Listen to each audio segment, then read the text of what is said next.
नमस्कार दोस्तों, स्वागत है आपका stock market update master class में।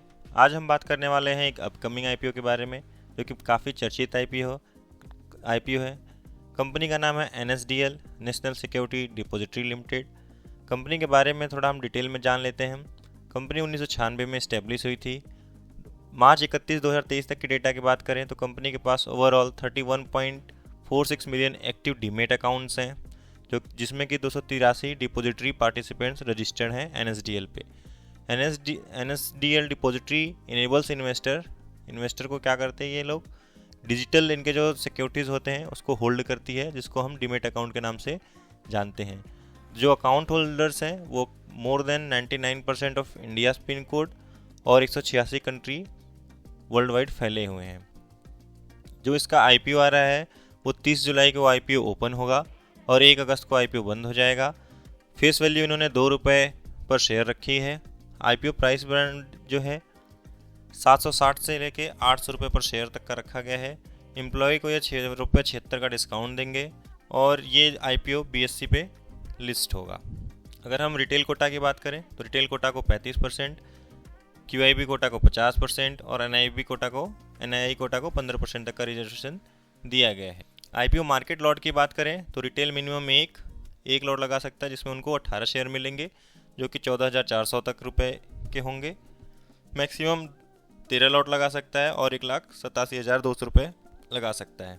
स्मॉल एचएनआई की बात करें, मिनिमम और मैक्सिमम 14 लॉट लगा सकते हैं और बिग एचएनआई मिनिमम और मैक्सिमम 68 लॉट तक अप्लाई कर सकते हैं। आईपीओ की बात करें तो ये पूरा आईपीओ ऑफर फॉर सेल है, जो कि करीबन 57,260 करोड़ का होगा। इक्विटी शेयर्स ये रिलीज़ करेंगे। ऑफर फॉर सेल है तो कोई कंपनी अपने शेयर्स बेच रही होगी इस ऑफर फॉर सेल में। उस कंपनी के बारे में जान लेते हैं तो उसमें IDBI bank limited, NSC, union bank of India, state bank of India, HDFC bank limited, ऐसे बड़े नाम देखे जा सकते हैं।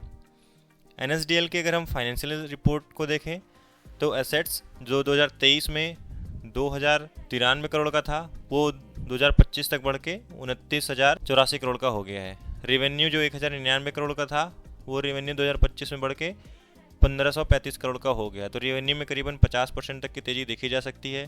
प्रॉफिट आफ्टर टैक्स की बात करें तो कंपनी 2023 में करीबन 234 करोड़ का प्रॉफिट कमाती थी, वहीं प्रॉफिट बढ़ के 2024 में 275 करोड़ का हो गया और वही प्रॉफिट बढ़ के 2025 में 343 करोड़ का हो गया। एबिटा की बात करें तो कंपनी 2023 में एबिटा मार्जिन $328 करोड़ का था, वो 2024 में बढ़ के 381 हुआ और मार्च 2025 तक ये प्रॉफिट बढ़ के 492 करोड़ का हो गया है।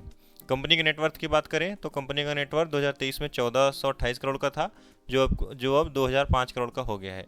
कंपनी के पास रिजर्व एंड सरप्लस भी काफ़ी अच्छा देखा जा सकता है, जो कि ईयर ऑन ईयर बढ़ ही रहा है। देन बात करें अगर हम लाइबिलिटीज़ की तो कंपनी के पास अगर हम बोरोइंग्स देखें तो कंपनी के पास कोई भी कर्ज नहीं देखा जा सकता, ना ही लॉन्ग टर्म ना ही शॉर्ट टर्म। तो कंपनी डेप्ट फ्री है और काफ़ी अच्छी बैलेंस शीट भी देखी जा सकती है। कैश फ्लो स्टेटमेंट की बात करें तो कंपनी कैश फ्रॉम ऑपरेशन अगर हम इसको देखें तो कंपनी अपने कैश फ्रॉम ऑपरेशन से 2022 में 147 करोड़ जनरेट करती थी, वहीं 2023 में 508 करोड़ और 2024 में 113 करोड़ और वापस 2025 में करीबन 558 करोड़ तक का प्रॉफिट मतलब कैश फ्लो जनरेट करती है। ओवरऑल कैश फ्लो की बात करें अगर हम तो कैश एट द एंड इनके पास 2022 में 144 करोड़ का था और 2023 में 185, 2024 में 106 और अब 146 करोड़ का कैश फ्लो इनके पास देखा जा सकता है। कुछ केपीआई मैट्रिक्स की बात करें की परफॉर्मेंस इंडिकेटर्स की तो आरओई कंपनी का 17.11% का देखा जा सकता है। ROC return on capital employed 22.7% तक का देखा जा सकता है। आरओएनडब्ल्यू रिटर्न ऑन नेटवर्थ इस पर 17.11% तक का देखा जाता है। पैट मार्जिन काफ़ी अच्छा है, 22.35% तक का पैट मार्जिन है इनके पास। एबिटा मार्जिन भी इनका काफ़ी अच्छा है, 23.95% तक का एबिटा मार्जिन है। प्राइस टू बुक वैल्यू की बात करें तो 7.98 पे इनका प्राइस टू बुक वैल्यू रखा गया है।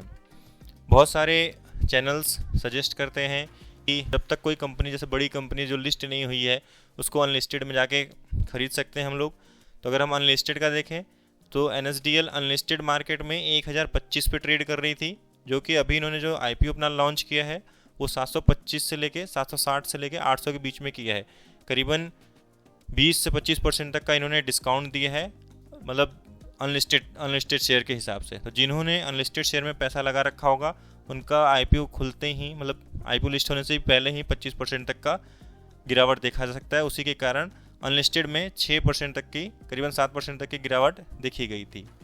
पीयर ग्रुप की बात करें तो इनका एक ही कंपनी से कंपटीशन है, जो कि है सेंट्रल डिपॉजिटरी सर्विसेज लिमिटेड, जिसको हम CDSL के नाम से जानते हैं।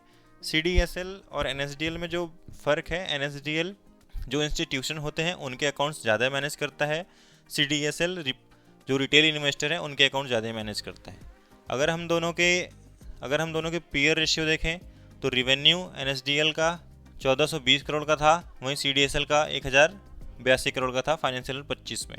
एबिटा देखें तो कंपनी CDSL के पास 624 का था, वहीं NSDL के पास 375 करोड़ का ही एबिटा मार्जिन देखा जा सकता है। ऑपरेटिंग प्रॉफिट मार्जिन की बात करें तो CDSL के पास 58 तक का ऑपरेटिंग प्रॉफिट मार्जिन है, 58% तक का, और NSDL के पास 26.4 का है।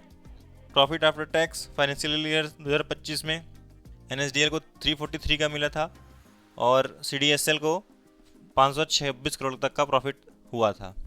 प्राइस टू अर्निंग की बात करें तो इनका प्राइस टू अर्निंग रेशियो 63.2 है और वहीं CDSL का 58.1 का प्राइस टू अर्निंग रेशियो देखा जा सकता है।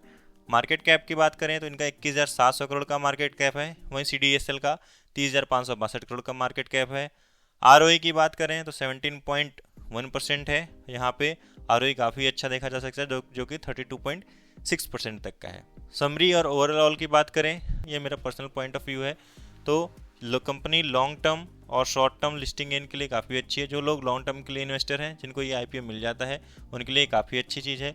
लेकिन अगर आप कंपनी को CDSL से कंपेयर करके लगाना चाहते हैं तो दोनों का बिजनेस बहुत अलग है। CDSL रिटेल इन्वेस्टर का अकाउंट मैनेज करती है, जबकि NSDL आपके इंस्टीट्यूशन इन्वेस्टर का अकाउंट मैनेज करती है। तो उनके पास बिजनेस कम है, बट कंटिन्यू में मिलते रहते हैं। रिटेल का एक दिन ओपन होता है, दूसरे दिन बंद हो जाता है। CDSL में इसलिए काफ़ी ग्रोथ देखी जा सकती है और कभी कभी गिरावट भी देखी जा सकती है, जबकि NSDL का रिवेन्यू काफ़ी स्मूथ चलता है।